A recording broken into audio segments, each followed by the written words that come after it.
Good day, YouTube modeling community. Just, I don't know if I want to call it a review. I'll call it a comparison review. I'm not going to go in depth on this. It's the Chrysler 300C, the 2005. And I'm doing it only because I sent Chris and Alex from Chris and Alex's Modeling 2 kits. And I don't remember what the kits had on the box exactly. I have a third that had already been opened and looked at, and I figured I would build it when they build theirs if I can. And when I watched their video and he was talking about it, I went down and looked at mine, and I noticed there are differences between mine and theirs. And I believe it's because it is a different production run. I'll show you now the differences, and again, it's not an in-depth review. It's just to show you how one production run is different from the other. And if you want to see what the other looks like, go to Chris and Alex's Modeling. Chris done a really good review on it, and there's no need to rehash the same review because essentially the kits are the same, just a few minor, as my mother-in-law would say, mocks, nicks, details. But that it is interesting to see that there are differences. So let me move this around. You can see. Okay, here it is. And it says Rides Custom Collection, and I can't remember what his said. I don't know if it's the same or if it's a different magazine or whatever. But his was an edition about a magazine, just as this one is. It may be the same. It may not. I can't remember. What I do know is different is right here you have the this picture in the right corner showing that this kit came with glue, a paintbrush, and paint with it. And this is what they're talking about right here. It's some water-based paint and some glue. And I think this is the non-toxic version, so you can't sniff it and get all happy and stuff, But it came with that. And obviously I don't use those paints and stuff or the glue, but the brushes sure do come in handy. Now here's the directions. I'm not going to open up the directions and go through the directions because they're the same. The only difference is the picture here matches this box. So this picture is different than the picture on his or on Chris's version of this 300C. Okay, so, the glass is the same. On his, he had glass in the middle here where my thumb is wagging. And I've already taken it off, at some time or another. You can see where I broke it off. So that was the same. Essentially, everything's the same. I will say I haven't taken the chrome out of the wrapper, but my chrome looks really, really good and very clean. Even the grill is very clean. As he mentioned, it's rather a bummer how they connected the grill to the tree. You have to be careful. I don't know if by cutting it off you're going to have a bear mark that will show in your final project. The body essentially is just like his, except this is molded in white. The chassis is the same. He mentioned about having the injector marks. This has the same exact injector marks. It's got the same writing here on the outer edge. As you can see, I've already cut off the heavy sprue that his still has, but that's the same. Here I have the dash and things, and this is where things is nicer when it's molded in a more clear white than in a darker color. But essentially everything looks the same and is in the same condition that his is in. There's a little flash on the opening here where the instrument cluster goes, but nothing to really worry about.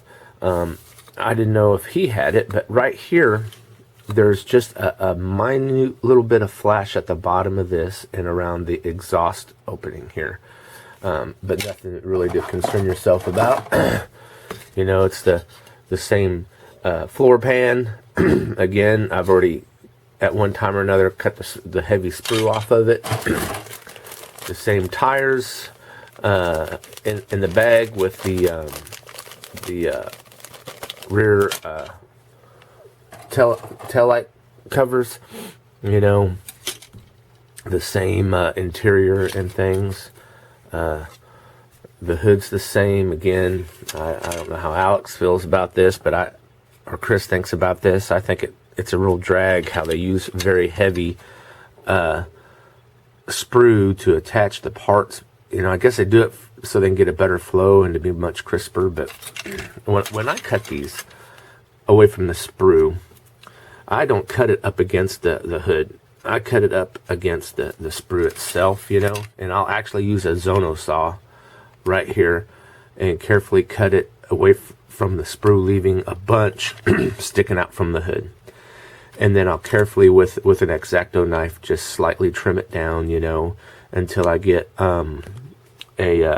just a little bit sticking out, and then I'll take some sandpaper and then finish it down to the body line. That way I don't ruin the hood, or when you twist it, it stresses it and all that. It's best to do it the hard way because it comes out better. Here's the engine and everything. Essentially, everything looks good. There's a little flash in a few places, but nothing that's going to be difficult. Essentially, the parts are the same. You know, one thing that is another difference is here. I call it the drive shaft here in America. I guess in England they call it the prop shaft. But his wasn't straight; it was bent. And when I look here, you can see where this piece has been added right here. You know, or there's more here, so it extends out. On his, it was shorter, and this was attached to here, and you can see how far in it went, which I think that's kind of weird. And when I look at the windshield wipers, they have a little bit of flash, but not a whole lot. You know, I don't think they're that bad, but, you know, I saw his video, and his did look pretty rough. So I think maybe in general, this tree probably came out of the molds on my kit better than his. You know, here's the brake detail, you know, the disc brakes and stuff, and the springs. They're all pretty simplified, and thick and heavy-handed. I notice here, and this is a drag too, on the mirrors, the side mirrors for the car. It's suffering again from heavy molding onto the trees. Part of it's not so bad. You know, it's not bad here because when you trim that down, that gets glued to the body. You won't see that. But right here, this one here, you know, right here is where, you know, you see that. And you have to be really careful you don't damage the shape of the headlight. You know, here's the rims. They were talking about stripping the chrome off the rims. I'm not going to strip the chrome off mine. I have a different idea, but they're not going to be chrome when I'm done. Here is the front fascia with the front bumper. You know, it looks fairly decent. Here is what we call in the United States the decals. Others call it decals. The proper term is water slide transfers. And on this one, it has, you know, two vanity license plates that says rides, and that coincides with the magazine rides, and then it also right here has all the way to the left a computer screen for laptop. So apparently somewhere in this kit, and I didn't see it, is a laptop. So you put that on there and have that. And here's the rest of the clear tree that I had already cut away from the tub, the clear tub for the windshield and side windows. Put you back up here, see my face. That is the differences between the kits. Apologize if you were hoping for a more in-depth review. I probably did more talking about it than I wanted to, because I want to get this edited and try to have it out today before I go to work, which probably won't happen. And probably when I get home at 1 o'clock in the morning, I'll post it. So sometime early tomorrow morning, you'll probably see this video. And I'm going to do another video here directly after this one, a shout out video for Dr. Cranky. So, stay tuned for that. It may be the day after, But so tomorrow morning, this video should be posted, and then I'll start uploading the other video. It takes 2 or 3 hours just to do an 8-minute video for me, and that's because my internet service is a drag.